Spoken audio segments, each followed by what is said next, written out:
Akhirnya, Indonesia kedatangan resmi laptop yang bikin brand lain baper. Yaps, ini adalah laptop dari Razer. Brand dengan logo cap kaki 3 yang jadi signature. Dan Razer memang terkenal laptop gaming monster yang bikin kanker. Tapi, apakah dia mampu bersaing di pasar yang harganya mediocre? Ya udahlah ya, nggak usah kebanyakan koreografer. Selamat menonton. Kepala ular.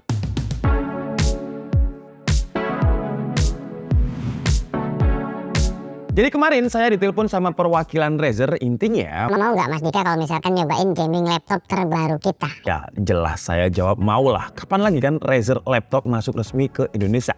Masalahnya ternyata mereka nggak bisa minjemin lama karena akan digunakan untuk launching event. Jadi bukan laptopnya yang diterbangkan ke Malang, tapi saya yang diterbangkan ke Jakarta untuk nyobain laptop mereka.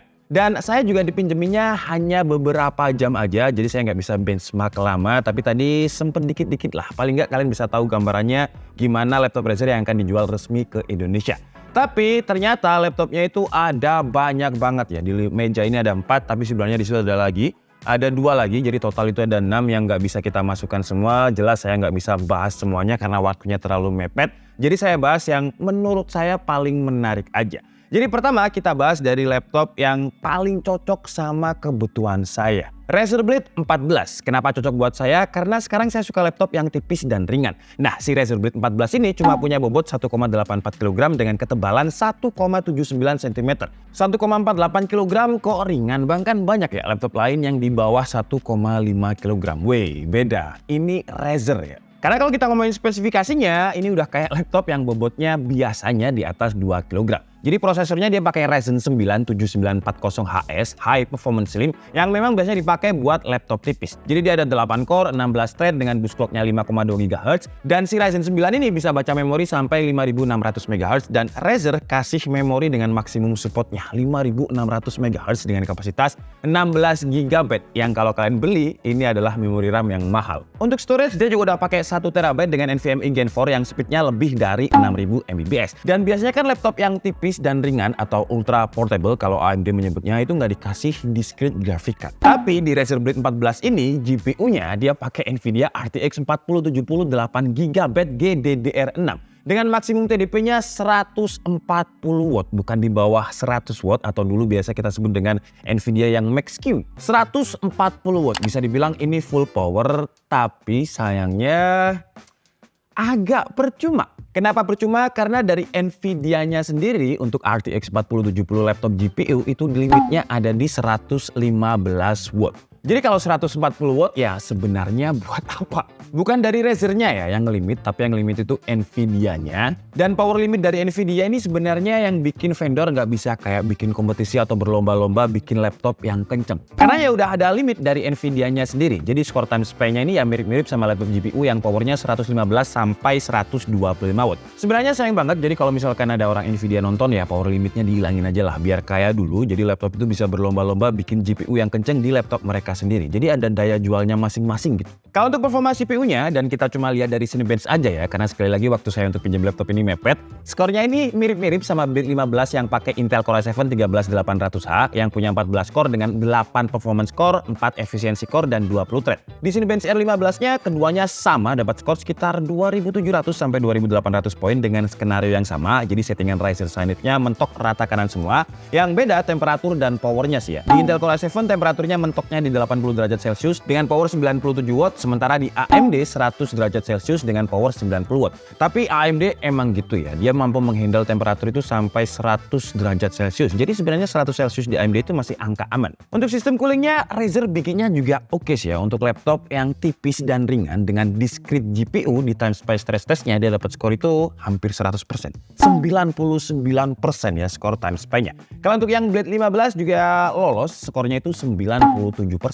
Tadi saya bilang kalau si Razer Blade 14 dengan GPU 4070 140 wattnya itu mirip sama GPU 4070 yang powernya itu 115 watt. Karena Blade 15 ini dia ada di 115 watt. Dan kalau kalian lihat skornya di sini antara yang 140 watt dan juga 115 watt di sama-sama Razer-nya itu skornya ya mirip. Bedanya jelas di layar ya. Blade 14 ya 14 in, Blade 15 15,6 inch. Terus karena Razer Blade 15 dimensi layarnya lebih gede jadi bobotnya lebih berat, Blade 15 dengan 1,99 kg. Kalau untuk refresh rate keduanya sama-sama memiliki refresh rate 240Hz. Kalau kalian tanya game apa yang bisa tembus 240Hz, ya game-game kompetitif lah ya, kayak Valorant, CSGO, Point Blank, dan juga Dota. Nah, sekarang kita bahas laptop monsternya ini, yang paling kenceng dan yang paling gede nih. Namanya adalah Razer Blade 18. Ya, kalian nggak salah dengar, 18. Berarti 18 inch. Aspek rasionya beda dengan yang 14 dan 15, dia ada di aspek rasio 16:10. Resolusinya ada di QHD+ dengan refresh rate 240Hz juga. Secara dimensi jelas dia lebih gede ya, karena 18 inch. Ya memang dia berat, tapi kalau kita bandingkan dengan laptop yang kategorinya desktop replacement yang lain, dia masih tergolong ringan ya, dengan bobotnya itu 3,1 kg dan ketebalannya ada di 2,2 cm. Untuk adapternya 330 watt, tapi nggak sebulky laptop gaming desktop replacement yang lain. Kalau kita ngomongin spesifikasi, karena kategorinya dia udah desktop replacement, jadi spesifikasinya ya notok jedok lah. Prosesornya dia pakai Intel Core i9 13980HX ya. Kalau tadi kan HS untuk laptop slim, HX untuk laptop yang bisa di overclock. Dan memang untuk prosesor HX itu biasanya cuma bisa ditemukan di laptop-laptop gaming yang high-end. Untuk RAM kita langsung dikasih yang 64GB, tapi sayangnya speednya ada di 5200 MHz. Tapi kalau saya lihat di websitenya Razer sih, untuk varian RAM-nya itu atau SKU RAM-nya ada 3, jadi ada 16, 32, dan 64. Nah, yang aneh varian 16 dan juga 32GB itu speednya dikasih yang 5600 MHz. Lebih kenceng. Ya, kita sebagai user bisa pilih sih ya, mau kapasitasnya yang gede apa speednya yang kenceng. Lanjut untuk storage. Wah, storage-nya ini 2TB ya, NVMe Gen 4 juga, speednya ya lebih dari 6000 Mbps. Kalau untuk graphic card-nya kita dikasih yang paling tinggi. Jadi dia pakai RTX 4090, laptop GPU GDDR6 dengan 16GB, dan untuk maksimum TGP-nya ada di 175 watt. Kalau kita ngomongin performa ya gila lah, kencengnya Core i9 di Cinebench R15 multicore dia bisa stabil di kisaran 4700-an poin, dan ini skor out of the box ya. Sebenarnya dia bisa lebih kenceng lagi karena ya itu tadi, prosesornya ini Intel Core i9 yang HX yang bisa di overclock. Jadi kalian bisa custom kayak base clock-nya dan juga boost-nya di software Intel, yaitu XTU, Extreme Tuning Utility. Kalian tinggal otak-atik aja biar performance-nya lebih kenceng. Kalau untuk GPU-nya yang 4090 ini, skor time spy-nya 2 kali lipat dibandingkan dengan 4070 ya. Dia skornya itu 21.000, dan suhunya juga aman ketika kita tes pakai time spy stress test dengan skornya itu 98%. Dan yang kita bahas ini untuk layarnya, refresh rate-nya ya semuanya 240Hz. Jadi kalau digunakan untuk main game kompetitif kayak Valorant bisa tembus, tadi saya tes itu 400 sampai 500 FPS. Jadi tumpah-tumpah dari refresh rate-nya. Kalau secara desain sih Razer Blade 14, 15, dan 18 semuanya mirip sama. Desainnya itu signaturenya Razer banget. Keyboardnya juga sama. Bedanya ya ukuran keyboard ya. Untuk Blade 18 ini lebih gede. Sayangnya nggak dikasih numpad untuk yang Razer Blade 18. Padahal masih ada sisa space banyak.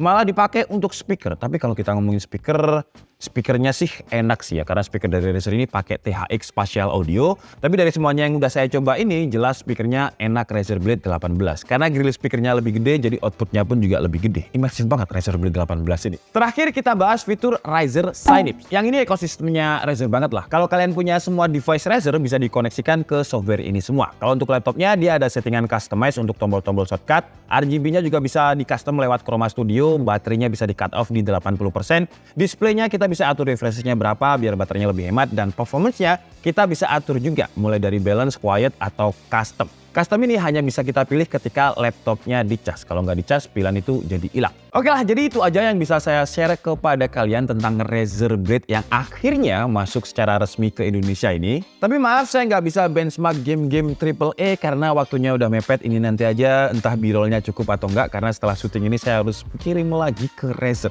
Tapi kira-kira dengan angka benchmark sintetisnya tadi, seenggaknya kalian bisa dapat gambaran lah tentang performanya. Kalau dari semua line up Razer yang masuk secara resmi ke Indonesia, kalau buat saya pribadi yang cocok buat saya ya seperti yang saya bilang di intro tadi ya. Saya tuh sekarang lagi suka laptop tipis yang ringan tapi performanya kenceng. Terus si Razer Blade 14 ini walaupun dia kecil juga ternyata coolingnya dingin. Tapi kalau misalkan kebutuhan kalian adalah laptop yang bener-bener butuh performa banget, atau istilahnya kalian udah nggak mau pakai PC karena PC itu nggak bisa dibawa kemana-mana, jadi kalian butuh laptop yang performance-nya itu mirip-mirip sama PC yang namanya desktop replacement, ya kalian bisa pilih yang Razer Blade 18 ini. Karena kalau secara spesifikasi ya udah benar-benar mirip desktop lah. Asalkan kalian nggak masalah dengan bobotnya yang 3,1 kg dan juga lumayan bulky. Ini gede banget ya. Kalau misalkan saya dijerkan muka saya tuh kira-kira segini. Kalau untuk harganya Jujur saya belum tahu berapa ya. Nanti kalau misalkan saya udah tahu bakalan saya update di judul atau di deskripsi. Karena orang Razer juga nggak mau ngasih tahu ke saya. Tapi prediksi saya sih Razer, ya Razer kan biasanya terkenal brandingnya itu barang mewah. Contoh tembok belakang saya ini aja kalau misalkan ada logo Razer, biasanya harganya bisa ikutan mewah. Jadi ya kita tunggu aja lah. Saya Nika Budi and see you on the next video. Bye-bye.